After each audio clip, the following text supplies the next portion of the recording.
இதே மேட்டூர் மண்ல இது நிறைய பேருக்கு தெரிஞ்சிருக்காது. நான் எந்த பத்திரிகைக்கும் இதை பத்தி நான் பேட்டி கொடுத்ததில்ல. இவங்கதான் அம்மான்னு சொல்லும் போது யார் இந்த பொம்பளை அப்படின்னு சொல்லிட்டு நானு கத்திட்டு எல்லாரையும் தள்ளி விட்டுட்டு எங்க வாழ்க்கையை நாங்க வாழல, உயிர் பழைக்கல. ஒரு போட்டோங்க, சின்னதா ஒரு போட்டோ அம்மாவோட இது. அந்த போட்டோ கூட எங்களால ஓபனா வெளியில மாட்டி வைக்க முடியாது. இதே கர்நாடகா பார்டர்ல குடும்பம் குடும்பமா கொண்டுட்டு போய் எத்தனை பெண்கள் வாழ்க்கையை கெடுத்தீங்க. அப்ப நான் வராம, நான் பேசாம, நான் இந்த மக்களுக்கு நிக்காம யார் நிப்பாங்க? 36 வருஷமும் அரசாங்கம் 1000 தவறு பண்ணி இருந்தாலும் தான் ஒரு நியாயமான அரசாங்கத்தை அந்த காட்டுல நடத்தணும். நீங்க மக்களுக்கு துரோகம் பண்ணுங்கடா, நான் இந்த மண்ணினுடைய மகனா மக்களுக்கு கூட தான்டா நிப்பேன்னு ஒவ்வொரு விஷயத்தையும் பண்ணினார். ஒவ்வொரு விஷயத்தையும் பண்ணினாரு. கடைசியா தான் கொலைகார. சரிங்களா? இன்னைக்கு இந்த மண்ணினுடைய மக்களுக்கு தெரியும், எங்கள் குடும்பம் இந்த நிலையில இருக்குன்றது தெரியும். கொலைகாரம் பட்டம் வாங்கியிருக்காரு, கடத்தல்காரன் பட்டம் வாங்கியிருக்கிறாரு. ஆனா அப்படி பட்டம் வாங்கினவரோட குடும்பம் எந்த நிலைமையில இருக்கணும் இன்னைக்கு மக்கள் பார்த்துட்டு தான் இருக்காங்க. எம்எல்ஏ எம்பி அந்த பட்டம் மக்களாகிய நீங்க கொடுத்தீங்க இல்லையா, அவங்க எப்படி வாழ்ந்துட்டு இருக்காங்கன்னு சொல்லி மக்கள் பார்த்துக்கிட்டு தான் இருக்காங்க. அன்னைக்கு எங்க அப்பாவோட உடனே அங்க போட்டு ஒரு அழுது அவருக்கு அந்த இறந்த கடைசி நிமிஷத்துல கூட அந்த உடலை எங்க வீட்டுக்குள்ள வச்சு அலறத்து கூட எங்களுக்கு உரிமை கொடுக்கல இந்த தமிழ்நாட்டினுடைய அரசாங்கம், அன்று ஆண்டு கொண்டிருந்த அரசாங்கம். சில பேர் யோசிக்கலாம், 3 பேரும் பெண், அதாவது விட்டுட்டு போயிருக்காரு, மனைவி இருக்காங்க, 2 பெண் பிள்ளைகள். சில பேர் கண்ணுக்கு இவங்க அரசியலுக்கு வந்திருக்காங்க அப்படின்றது சரியா ஒரு விஷயம் யோசிக்கலாம். சில பேர் இவங்க அரசியலுக்கு வந்திருக்காங்கன்னு ஏதாவது யோசிக்கலாம். ஆனா நான் ஒரு விஷயத்தை அதை தெளிவுபடுத்த விரும்பிடுறேன். நாங்க எங்க வாழ்க்கையை வாழலைங்க, எங்க வாழ்க்கையை போராடணும். எங்க வாழ்க்கையை நாங்க வாழல, உயிர் பழைக்கல. நாங்க போராடி கொண்டிருந்தோம். எங்கள் உரிமைகளுக்காக போராடி போராடி போராடி வாழ்ந்தோம். நான் சில விஷயம்லாம் இந்த மண்ணுல நான் ஃபேஸ் பண்ணேன். எல்லாருக்கும் தெரியும், நான் நெருப்பூர் அப்படின்ற ஊர்ல என்னோட அம்மா 2 மாச குழந்தையா இருக்கும் போது என்னோட தாத்தா பாட்டி கிட்ட பால் கூட என்ன மறக்கடிக்கல. அவங்க கிட்ட விட்டுட்டு என் தந்தை முகமும் தெரியாது, தாய் முகமும் தெரியாது. அவங்க என்னோட அப்பா கூட காட்டுக்கு போயிட்டாங்க. அந்த 2 மாசத்து குழந்தையில இருந்து என் பாட்டி கிட்ட நெருப்பூர்ல நான் வளர்றேன். இதே மேட்டூர் மண்ல இது நிறைய பேருக்கு தெரிஞ்சிருக்காது. நான் எந்த பத்திரிகைக்கும் இதை பத்தி நான் பேட்டி கொடுத்ததில்ல. இதே மேட்டூர் மண்ல இங்க இருக்க போலீஸ் பங்களால அப்ப ஸ்பெஷல் டாஸ்க் போர்ஸ் அவங்களோட கண்ட்ரோல் அங்க இருக்கு. அந்த ஆபீசர்ஸோட கண்ட்ரோல்ல இல்லீகல் சட்டத்துக்கு புறம்பான பாதுகாப்புல எங்க அம்மாவை விசாரிக்கிறாங்க. அந்த மாதிரி ஒரு சூழல்ல எனக்கு ஒரு 6ல இருந்து 7 வயசு இருக்கும். விவரம் இன்னும் முழுசா வரல. தாத்தா பாட்டி கிட்ட அந்த ஊர்ல வளர்ந்துட்டு இருந்த என்ன இன்னமும் அந்த சீன் சொல்லுவாங்க இல்லைங்களா, அந்த ஒரு அது மறக்கவே முடியல என்னால. தாத்தா பாட்டி கிட்ட இருந்து வாழ்ந்துகிட்ட இருந்த என்ன அந்த ஊரை தாண்டி வரணும்னா காவேரி, அதாவது அந்த ஊர்ல இருந்து மேட்டூருக்கு வரணும், இன்னமும் பாலம் போடல. அந்த ஊர்ல இருந்து இங்க வரணும்னா காவேரி ஆத்தை தாண்டி பரிசல்ல வரணும். கூப்பிட்டுட்டு 2 போலீஸ் அந்த பங்களோல என்ட்ரன்ஸ்ல துப்பாக்கி வச்சுட்டு நிக்கிறாங்க.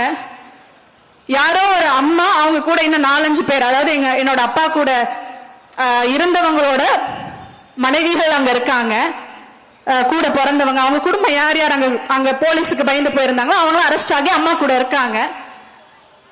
என் பாட்டி என்னை கூட்டிட்டு போறாங்க. அது வரைக்கும் என்னோட தாத்தா பாட்டியை தான் நான் அம்மா அப்பான்னு கூப்பிடுவேன். ஏன்னா அதுதான் எனக்கு சொல்லிக் கொடுக்கப்பட்டது, எனக்கு தெரியும். கூப்பிட்டு போய் அந்த இடத்துல நிறுத்தி என்னோட பாட்டி அங்க இருக்க போலீஸ் ஆபீஸ்லாம் இவங்க தான் அம்மான்னு சொல்லும் போது யார் இந்த பொம்பளை அப்படின்னு சொல்லிட்டு நானு கத்திட்டு எல்லாரையும் தள்ளி விட்டுட்டு அங்க இருக்க காவலுக்கு நின்று கொண்டிருந்த அந்த துவக்கைகள் எல்லாம் வச்சுட்டு நின்றுட்டு இருந்தவங்களெல்லாம் தள்ளி விட்டுட்டு வெளியில ஓடி வந்தேன். இந்த ஒரு நிகழ்வு என் வாழ்க்கையில எங்க சுடுகாடுக்கு போனா கூட இந்த மாதிரி நிகழ்வெல்லாம் மறக்காது. ஏன்னா உங்களுக்கும் அப்படிதானே, எல்லாருக்கும் அந்த ஒரு இது இருக்கும். அப்புறமா அதுக்கப்புறம் பாருங்க, என்னோட அம்மாவை நான் யாருன்னு கேட்டு வந்ததுனால அதுக்கப்புறம் என் தந்தை என்னோட அம்மாவோட கண்ணில் அவ்வளோ கண்ணீர், பாட்டி அலறாங்க. இந்த மாதிரி ஒரு சூழ்நிலையில அதுக்கப்புறம் பிள்ளை பெற்ற பிள்ளைக்கு அம்மாவை அடையாளம் தெரியல அப்படின்னு சொல்லி எங்க ஊர்ல நான் திரும்ப போயிட்டு, அம்மா போலீஸ் கஸ்டடியில தான் இருக்காங்க. திரும்ப போனதுக்கு அப்புறம் போலீஸ்க்கு பயந்துட்டு ஒரு போட்டோங்க, சின்னதா ஒரு போட்டோ அம்மாவோட இது, அந்த போட்டோ கூட எங்களால ஓப்பனா வெளியில மாட்டி வைக்க முடியாது, ஏன்னா போலீஸ் வந்து பிரச்சனை பண்ணுவாங்க. அந்த போட்டோவை கரண்ட் பாக்ஸ்க்கு பின்னாடி மறைச்சு வச்சிருந்து ஒவ்வொரு நாள், அது எத்தனை மணி பாருங்க, 1 மணி 2 மணிக்கு மேல திடீர்னு அதிரடிப்படை வந்துருமான்னு 1 மணி 2 மணிக்கு மேல என்னை எழுப்பி இவங்கதான் உங்க அம்மா, இவங்கதான் உங்க அம்மான்னு என் மனசுல பதிவு வச்சாங்க அவங்க முகத்தை. இந்த அவலம் எந்த குழந்தைக்கு ஏற்படும்? இதெல்லாம் என் மனசுல தாக்கத்தை ஏற்படுத்தி இருக்காதா சொல்லுங்க. அதுக்கப்புறம் உங்களுக்கே தெரியும், இந்த மண்ணுக்குள்ள எங்களால வரவே முடியல, இங்க வாழவே முடியல, குடும்பமே செதறிச்சு.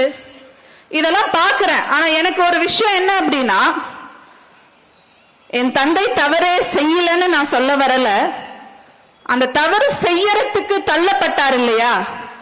அப்ப தள்ளப்பட்டும் போதே சட்டம் இத்தனை எழுதிருக்கீங்க, நியாய தர்மம் அப்படின்றது இந்த மண்ணுல நிலைச்சிருந்தா அந்த மனுஷனுக்கு அன்னைக்கு அவருக்கான தண்டனையோ நியாயமோ நியாயப்படி கிடைச்சிருக்கணும்ல. அப்படி இருந்திருந்தா, என் குடும்பத்துக்காக மட்டும் நான் இங்க பேச வரல, இந்த நிகழ்வை நான் ஏன் சொன்னேன் அப்படின்னா, நானே அதாவது என்ன பாதுகாக்கிறதுக்கு 1000 பேர் இருந்தாங்க. ஏன்னா தந்தையினாருடைய பேர்னால பாதுகாக்கிறதுக்கு 1000 பேர் இருந்தே இப்படிப்பட்ட கஷ்டங்கள் எல்லாம் நான் இது வந்து ஒரு விஷயத்த சொல்லியிருக்கேன். இது மாதிரி பல என்ன பாதுகாக்கிறது இருந்தாங்க. இந்த ஊர் மக்கள் என்ன பண்ணனாங்க, இதே கர்நாடகா பார்டர்ல குடும்பமா கொண்டுட்டு போய் எத்தனை பெண்கள் வாழ்க்கையை கெடுத்தீங்க, எத்தனை குடும்பத்தோட தலைவர்களை சுட்டு போட்டீங்க, எத்தனை குடும்பத்துல இருக்க குழந்தைங்களுக்கு அம்மா அப்பா இல்லாம பண்ணீங்க. இதே மண்ணை ஆண்டு கொண்டிருந்த அரசாங்கம் தானே அதை வேடிக்கை பார்த்துட்டு இருந்தாங்க, பண்ணிட்டு இருந்தாங்க. நீங்க இங்க பண்ணத்துக்கும் இலங்கையில தமிழர்களுக்கு நடந்த அந்த ஒரு கொடூரத்துக்கும் என்ன வித்தியாசம் சொல்லுங்க? ஒண்ணுமே கிடையாது. என்ன அது வெளிப்படையா எல்லாமே வெளியில வந்துருச்சு. லாங் டைம்ல அது வந்து நீண்ட காலமா வந்து அந்த ஒரு போர் நடந்துட்டு இருந்துச்சு.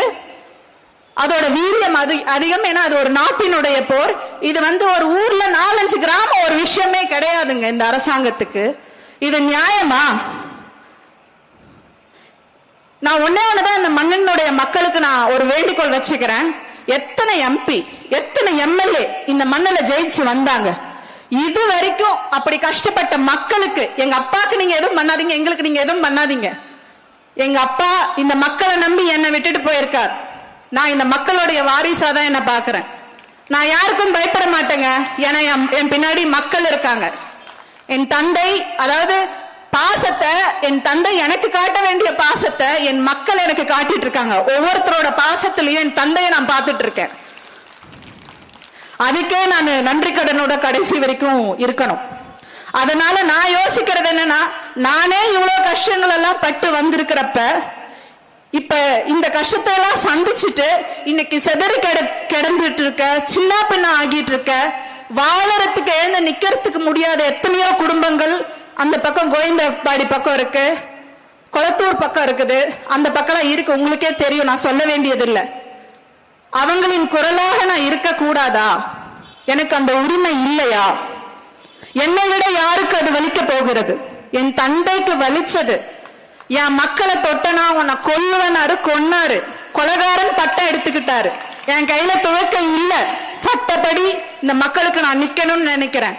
சட்டப்படி எனக்கு வந்து சம்பாதிக்கணும், சொத்து இல்ல பதவி, இதுக்காக வந்துட்டு அரசியல் வரல. ஏன்னா எனக்கு சம்பாதிக்கக்கூடிய திறமை இருக்கக்கூடிய அளவுக்கு எனக்கு படிப்ப என் தந்தையின் அருளால எல்லாரும் இந்த தமிழ்நாட்டு மக்கள் ஒரு சில நல்ல மனசு உள்ளவங்களால எனக்கு கிடைச்சிருக்கு. அதனால எனக்கு சம்பாதிக்க வழி தெரியும்.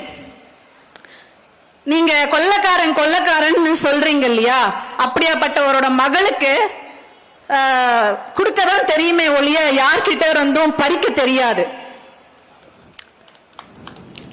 அதனால நான் பறிக்கிறதுக்காகவோ மக்களுடைய சொத்தை எடுத்துக்கிறதுக்காகவோ அபகரிக்கிறதுக்காகவோ வளர்ந்து நின்னுட்டு என் மக்களை திரும்பி பார்க்காம போயிடுவன்றதுக்காகவோ நான் அரசியலுக்கு வரல.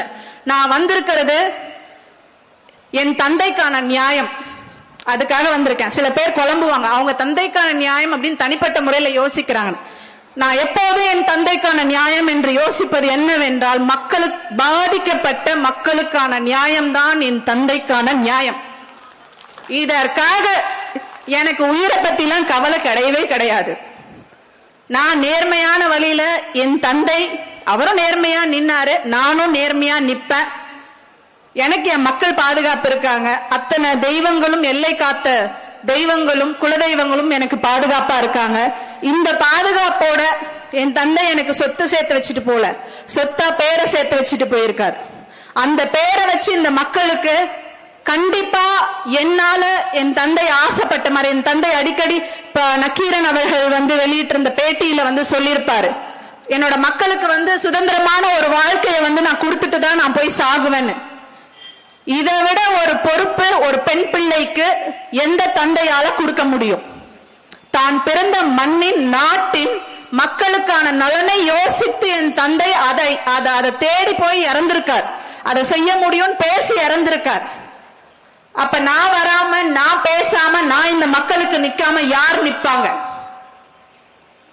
ஆகையால நான் உங்களுக்கு சொல்றது ஒன்னே ஒண்ணுதான், எந்த சூழ்நிலையிலும் இந்த வீரனுடைய மகள் போராட்ட குணத்தோடு அங்கே நின்று உயிரை விடுவேனே தவிர எந்த நேர்மையான விஷயத்திலிருந்து மக்களுக்கு எதிரான விஷயத்துக்கு போகவும் மாட்டேன். நேர்மையான விஷயத்திலிருந்து பின்வாங்கவும் மாட்டேன்.